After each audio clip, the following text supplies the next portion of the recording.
Hey guys, this is the Wiggle Man, and welcome back to Wiggle's Miniature Workshop. Today we're going to be painting this absolutely adorable Skitarii Ranger. This model is by Kitto.paint, and it leads me neatly onto one of the main topics I want to talk about in this video today. I'm not going to necessarily be talking about the techniques that I use. There's a couple of bits I will talk about. However, today I want to talk about supporting artists.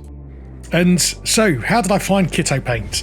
I'm not affiliated or anything like that. Again, I just saw this guy's work on, of all places, a TikTok Warhammer meme scroll, and his illustrations of Admech Skitarii and Rust Stalkers and things like that. Absolutely adorable. I loved them to bits. Very much my style.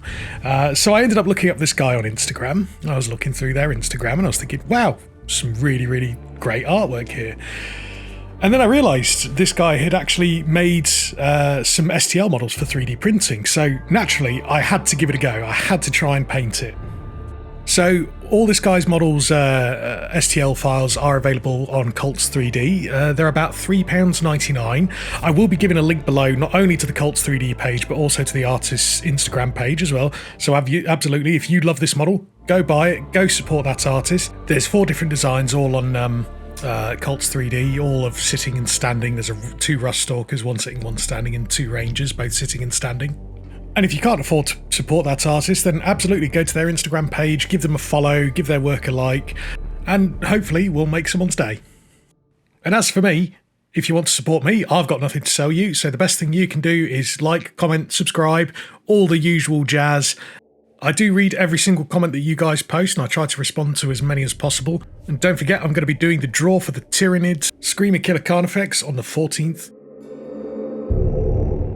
Anyway, for this guy, so where are we up to on this guy at the moment? We're initially getting down the base colours. I wanted to go with Forge World Riser, because when I collected Skitarii, when it was Skitarii, before it was Adeptus Mechanicus, I chose Forge World Riser. I just really like that kind of muted orange look that they add to their robe. So how I wanted to approach painting this model is that I wanted to kind of challenge myself. Again, you'll recognise from most of my videos, I like to challenge myself on every single project I do.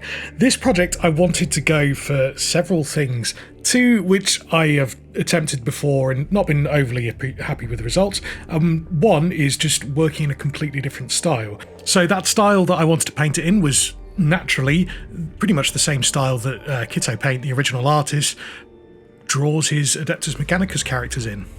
As for the other 2 challenges that I'd set myself is 1, which we are doing now, which was making another attempt at non-metallic metal, and 2, we're going back to object source lighting. We're going to give that another shot again today. I was really happy how it came out on the Vashtor video, but that was a very kind of warm object source lighting, something that we see a lot of the time anyway. This time I wanted to have an attempt at painting object source lighting with a blue light. I feel like I don't use enough blue in a lot of my projects, and I do neglect it a lot as a colour, and you'll see later how I implement it, but I think it turned out absolutely fantastic. So at the moment I am just applying down my initial layer of non-metallic metal. So that is just a mix of black paint with a very muted blue. Again, if you follow me on TikTok, you'll see that I took a lot of the inspiration on the techniques that I use here from Ninjon's video on painting non-metallic metal for absolute idiots, and that video, I feel like it unlocked a brain hack for me. Not necessarily is going to be realistic.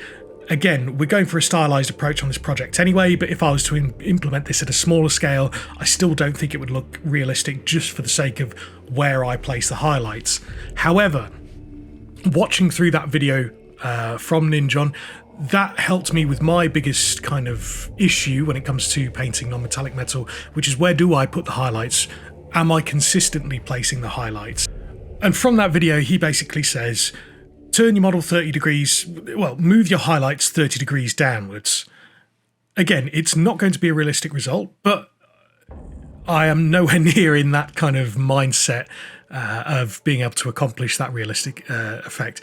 I'd love to one day, and that is definitely a goal one day, but for now, I was really happy with the results, and really proud of this model altogether. So to progress upwards on the highlighting with the non-metallic metal as well, how do we increase the brightness on the colour that we're using? And another piece of advice he gives in that video, which was very, very useful, was you essentially keep 3 colours on your palette, which is a muted blue, a black and a white. You mix your black with a muted blue for your initial layer, then you add white, you add 2 parts white, and you add 1 part black into that current mix. That way you're increasing the brightness of your highlight, but you're also further desaturating that muted blue. So you're going from a little bit of blue to a lot less blue but lighter grey to eventually a almost solid white highlight. And the last piece of advice that I took away from that video was how you put in your highlights essentially when you're painting non-metallic metal. I wanted a very kind of beat up, scratchy metal, and it turns out it is simple as just effectively roughly sketching it onto the model. You don't have to be too precise as where you're putting it, because you're creating that effect of scratched, beaten up metal. So you can see here, as I'm going around the model, I am keeping it tilted at all times, and I'm trying to paint the highlights as if the model was oriented in that direction. That way it's giving a lot more interest to the model. It's differentiating the metallic surfaces from the top-down zenithal highlight that we've done with the initial orange on the cloak. And yeah, I'm keeping the highlights very, very chunky, partly because of the stylistic decision, partly because I'm lazy. And with the final ultra bright white highlights, initially I was going to start edge highlighting, realised that was a wrong idea very, very quickly. All you are doing is simply just dotting it into the model. So, moving on to the eyes next, we're going to start doing some object source lighting. Now, I initially blocked in all of the eyes pure black. I wasn't quite sure how I was going to approach it at the time, but I wanted them blocked in pure black because I wanted a bit of depth still at the edges of the eye lenses. I actually thought this looked really, really cute as it on its own, if you watch as it dries. Vallejo Game Colour Black is very, very glossy black paint, and it just added in that natural reflection from the light as was. But I ended up talking myself out of that and actually attempting OSL on the eyes, but that won't be till later. And if you're wondering at this point, he's missing the cog in the middle of his chest. Well, funny story. After the video I posted where I was saying how my 3D printer has lasted for 2 years really, really well, the screen's not had an issue at all, the first print after I posted that video, the screen did give up and die, sadly. Again, it's a replaceable, it is an object that is meant to die at some point. I didn't do it any favours, unfortunately. I think it was more user error than the screen dying. So yeah, I managed to get this model printed off, and I hadn't included the chest cog on the breastplate. And yeah, now the screen's dead. So another week or so on that one, sadly. So moving on, whilst I'm still trying to figure out how I was going to approach the eye lenses, I decided to see what would happen with Vallejo Express over something that's been painted like as if non-metallic metal. In retrospect, probably the better idea would have been to repaint it, because I wanted to go for kind of the copper trim of the armour and the face mask. Probably would have been a better idea to paint it starting off with the dark browns, moving up to a copper finish. I think that would have been the better call. However, it gave quite a nice kind of mucky, rusty look to it, which again, from the highlights, that was kind of the approach I wanted. I wanted the armour to look a bit beat up and a bit battered. So, happy little accident. Not exactly what I had in mind, but I was still pretty chuffed with the final result.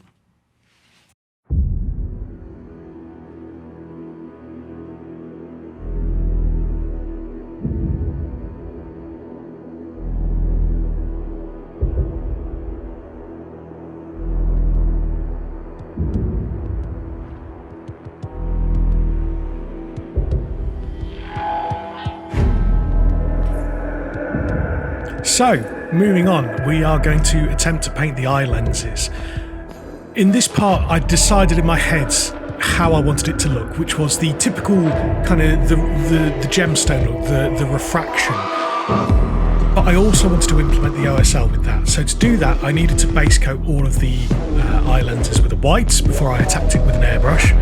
And what I had in my head was similar to Kitto Paint's style that he draws his Admech characters in, is to almost use the brightest point of the refraction as the pupil as well, to kind of denote expression. And I think he does a very good job with that in making his Adeptus Mechanicus characters that are traditionally robotic, covered to the gills in machine parts and wearing masks at all times. It's a very good way that he uses to make them look expressive.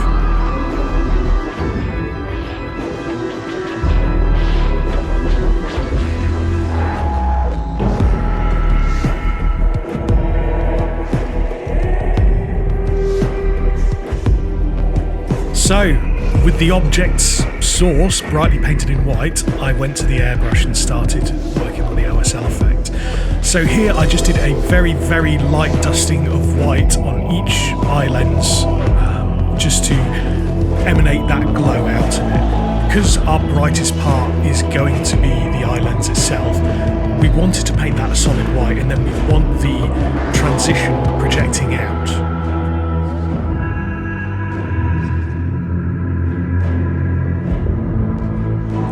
And then for the kind of the projected light, we wanted to use our darkest blue. So I used, I can't remember, I think it's Omega Blue from Vallejo Express. And at this stage, I thought I'd cocked it up. I was a bit concerned because the white spray pattern had kind of gone over the mask and muckied it up a bit. And it just, I wasn't quite feeling it at this point. I was a bit worried that I'd kind of ruined the whole model.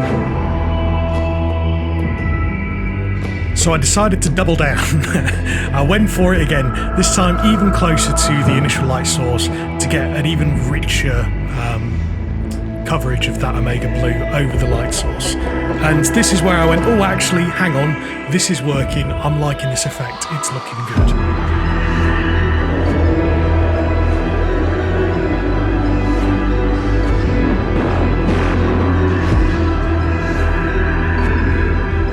So now from this point I went back to the brush, I took a electric blue from Vallejo Game Colour, the name escapes me currently sadly, and I began to paint in the refraction effect on the lens. I also wanted the character to kind of look like he was pondering, so he was sitting down, just looking at the floor, pondering away at existence, because he's an adorable little goober like that.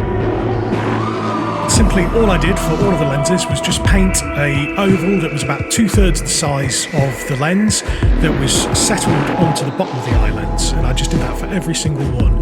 Also with the main lens that we're painting currently, I added just some extra edge highlights around the rim of the hood and the rim of the eye lens itself, just to kind of help pass that illusion on more of object source lighting. I also scratched in a couple of highlights around the bronze part of the mask, where I had basically covered over the non-metallic metal effects that we'd previously applied.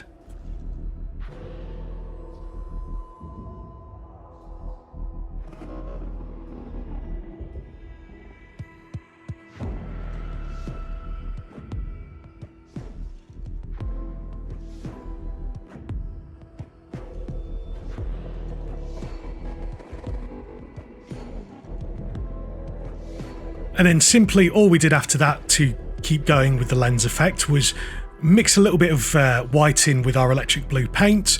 We lowered the magnitude of where we were placing the eye lens. So again, about 2/3, well, 1/3 of the initial eye lens size, paint a little oval in that and move on.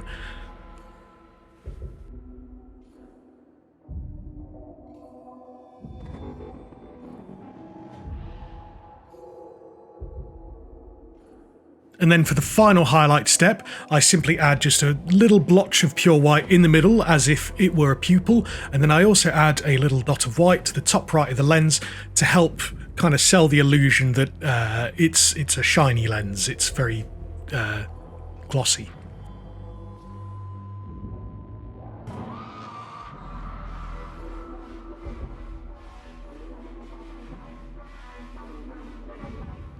So we're coming up once again towards the end of the video and towards the grand reveal. All I had left to paint was just a couple more highlights onto the robes, just to help kind of sell the orange a bit more. And I also had his trousers to paint, which I painted in a very cold grey. But I'm not going to teach you how to suck eggs there. You might be thinking, okay, well, you've not painted the backpack, you've not painted his little antenna on his back. This wasn't intended to be a full finished product. This was just something for me. I'm not selling it to anyone. I'm not doing it for anyone in particular. This was just a bit of painting fun. And to be honest, the goals I set out for myself, I was really, really pleased with the results of, and I wanted to share it with you guys. Hopefully you'll be able to take something away from this video, and failing that, hopefully you'll be able to support an artist who I think does some really, really good work. So yeah, anyway, grand reveal coming up. Enjoy it. Thanks for watching, have a lovely day, and I'll see you soon. Don't forget to subscribe.